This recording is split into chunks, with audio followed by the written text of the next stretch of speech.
Cam Ward, quarterback out of the University of Miami, 6'2", 222 pounds, fifth-year senior.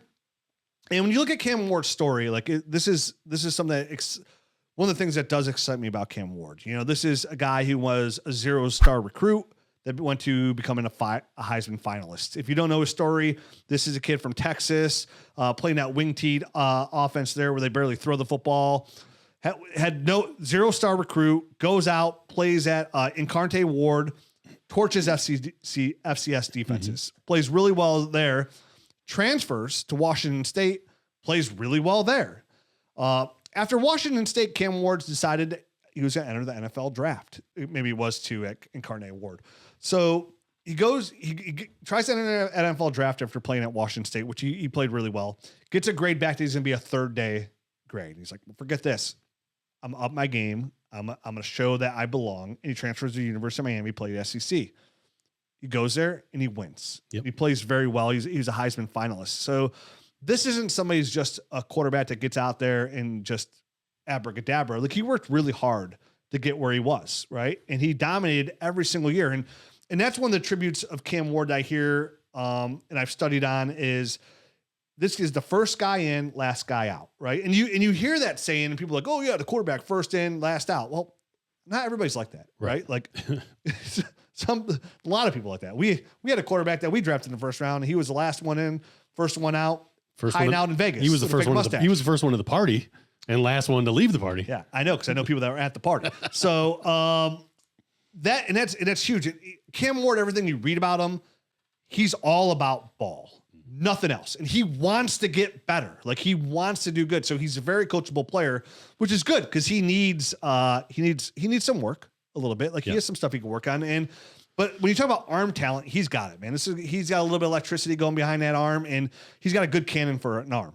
You know, this guy who can zip the ball 55 yards downfield if he really wants to, and he's got the velocity. He anything that you want him to do from throwing the football, he can't. But he's like all over the place to do it. I mean, his arm angles are everywhere. So I mean, he has a traditionally, I think if he was to just throw the ball, he'd be a 3/4 thrower, right? I don't think he ever comes fully naturally all the way over the top.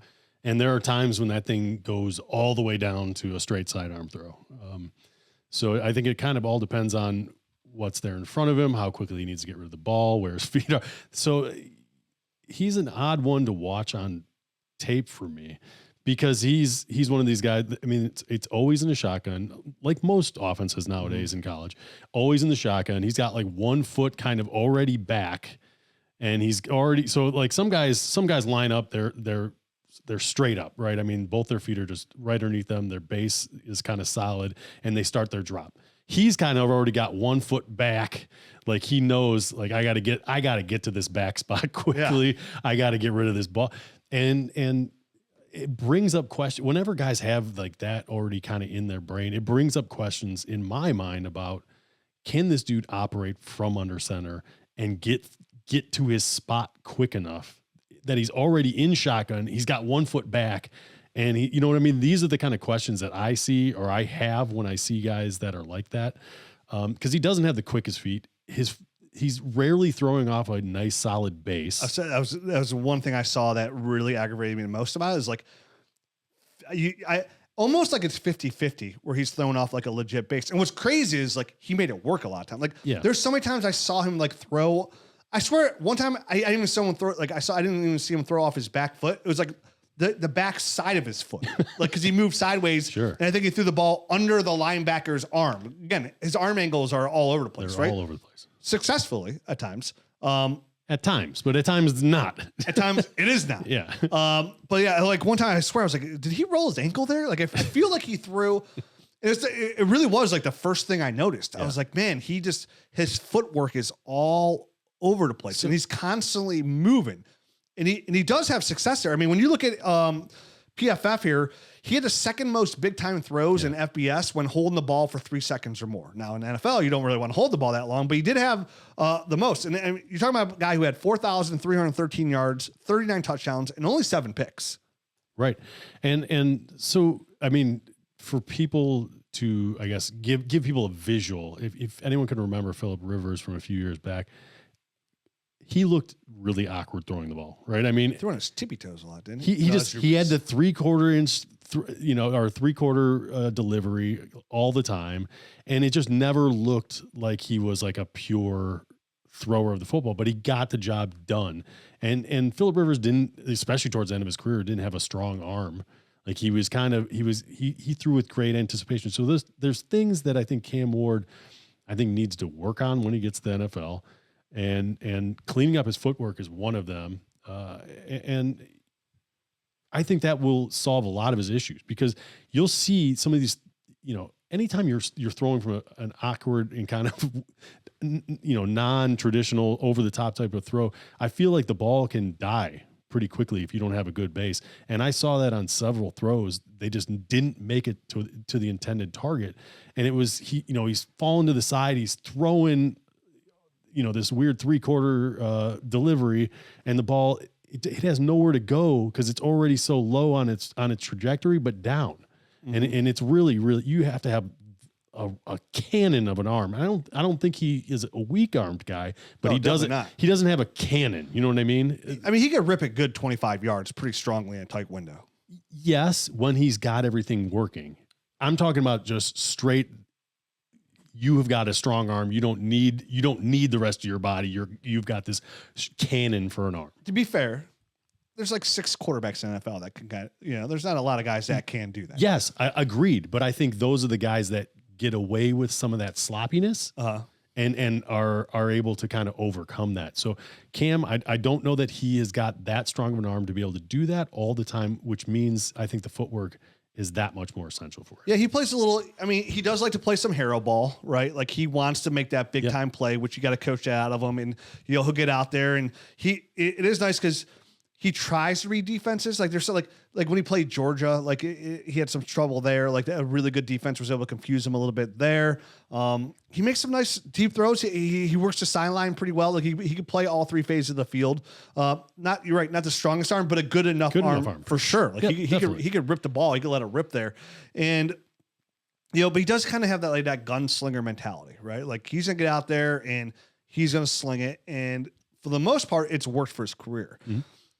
39 touchdowns, 3,313 yards, 39 touchdowns, 7 interceptions.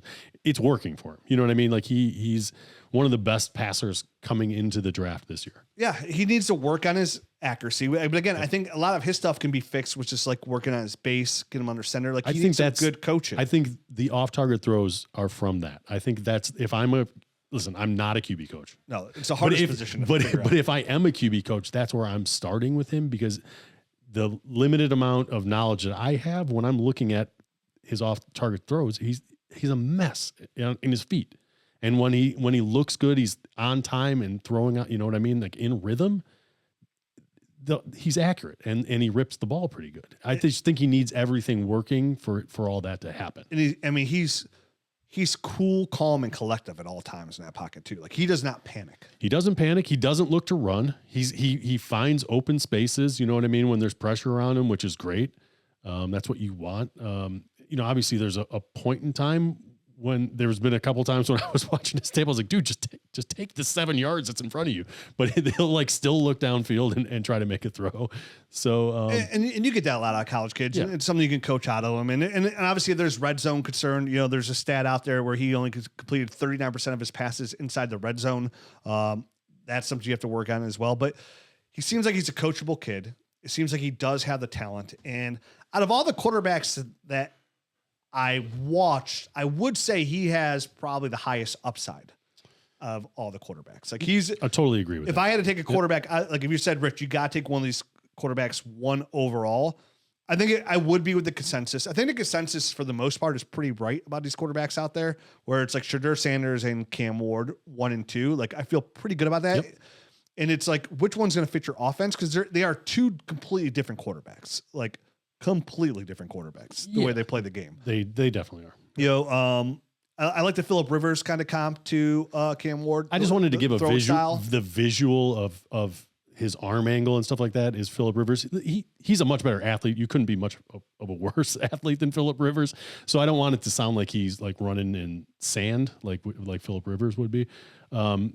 just from an arm angle and like just his delivery just looks weird. No, but when you said that, you're right. Kind of reminded me of that. Philip Rivers made a ton of those throws that you see Cam Ward make, right? Yep. Like obviously the GOAT at doing that is Pat Mahomes, right? So like you would say like, and I know you said earlier when we were talking about kind of stuff like that, you hate that comp that Pat Mahomes, because when Pat Mahomes came out, that was like one of the knocks on him. Like same they were kind of like knocking Cam Ward for is what we knocked Pat Mahomes for. So like obviously, Pat Mahomes is a GOAT. He's an outlier. So like, but when you talk about like ceilings of people that could do that, like Philip Rivers, Pat Mahomes, are those kind of players that kind of excelled at that. So that's what Cam Ward could kind of turn into, more of a Philip Rivers than a Pat Mahomes, because he's one of the probably 5 greatest quarterbacks of all time. Yeah. And I think Philip Rivers, he didn't have the strongest arm, but he had a strong enough arm. And I feel like that's more Cam, whereas in Mahomes got a rocket. Dude. Yeah. So nice player. Feel pretty comfortable. Like again, he's going to get top 5 draft capital for sure. So in a super flex league, if you need a quarterback, I totally feel comfortable taking Cam Ward. Like I think there's something there. I hope he gets in the right system and the right offense. And that's what I'm really interested to see who obviously his head coach and offense, whoever's going to be calling plays for him, who that is, and who his quarterback coach is, because that's gonna be a big deal for him, I think, because he has some stuff to work on. Hey, I mean, sometimes we'll see stuff on tape. I want to say this as well. We'll see stuff on tape in their college season, and by the time they get to the NFL, it's cleaned up. And whether that is through all these QB coaches and stuff that they do in the offseason, that once they are able to dedicate 100% of their time to just football, they're able to just get better naturally like that. Or if it's the second they get in camp, those QB coaches kind of know how to identify it. The good ones know how to identify it and kind of clean up some things, or a combination of the both. I don't know.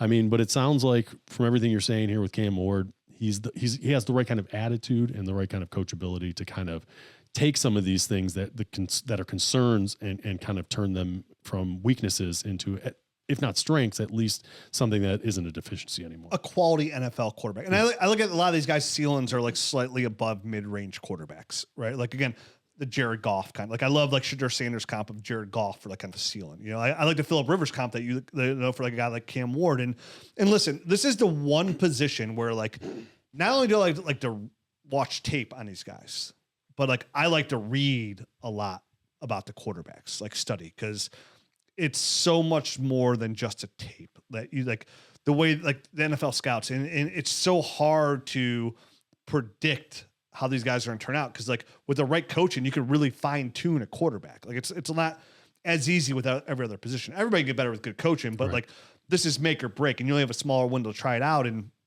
listen, we're Dynasty Fantasy Football podcast analysts, right? Like this is what we do. We've had a lot of success, but like we'll always admit when it comes to quarterbacks, like this is the hardest thing for us to really kind of sit here and talk about because it's so much more where like, look what the NFL teams do.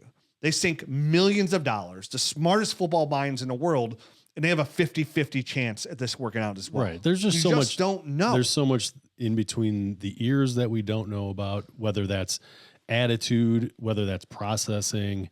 And we don't know 100% what they're being asked to do on every single play. Yeah. You know what I mean? At the college level in the tape that we're watching and how that translates to what this new coach is going to be asking them to do on a play. What system are you in? Right. What kind of offensive line do you have? What kind of weapons do you have? Like the quarterback needs a lot of help. There's not a lot of quarterbacks out there in the world, let alone or narrow down in the NFL that elevate their team. Right. That make everybody better around them, and some people might want to hear this stuff. Philadelphia fans, like I think Jalen Hurts is an above average quarterback. Like I don't think Jalen Hurts is an elite quarterback. Like if you took Jalen Hurts off the Philadelphia Eagles and you said, hey, look at all these quarterbacks throw the football and play quarterback. Like I think Jalen Hurts is going to fall outside almost like the bottom of the top 10, somewhere around there, like in that range. Like Justin Herbert in my eyes is a better quarterback than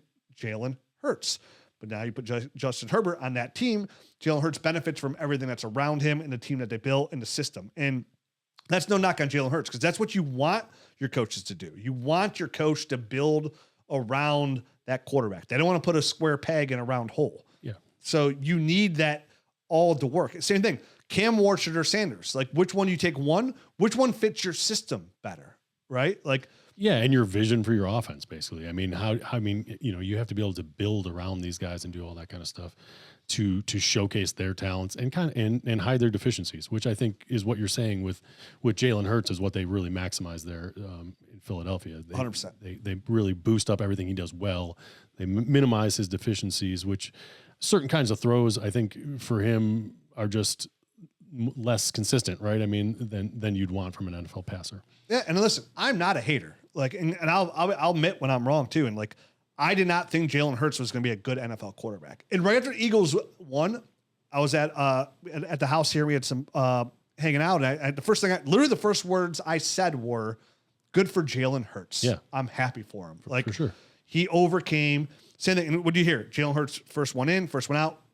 He works really hard at it, and it showed off. Kid won a Super Bowl. Like, I love seeing guys like overcome. Like, I don't want people to be terrible. Like, I want everybody to find success in life. So like, it's just hard. Like, he worked really hard at it. So like, I'm really happy he proved me wrong. I didn't think he had the arm to have sustained success, let alone to win a Super Bowl. You know what I mean? No doubt about it. I'm with you. I would have been the same. I'm in the same boat as you as far as pre-draft kind of feelings on Jalen Hurts. I didn't think he was a good enough passer of the football. And he makes that pass to Devontae Smith to start the third or fourth quarter and end up the pretty much seal the Super Bowl at that point. It was a beautiful, like, kudos to him. You know what I mean? So, but at the same time, you don't want to build an offense that has him throwing the ball 50 times a game. 100%. Because that's just not a winning formula. Work around his strength. Exactly. And that's what it is. Like, guys like that, I didn't like Jalen Hurts. I didn't like Josh Allen coming out. You know what I mean? I didn't think he could fix it. Most of those quarterbacks don't fix what, their inaccuracies. Josh Allen, to me, is an outlier. You know what I mean? Lamar Jackson was intriguing. And obviously his rushing outside is completely different. So that's why he was a little bit higher. But still, it's like, it's hard to figure who's going to be good. Again, that's how you end up with Brock Purdy.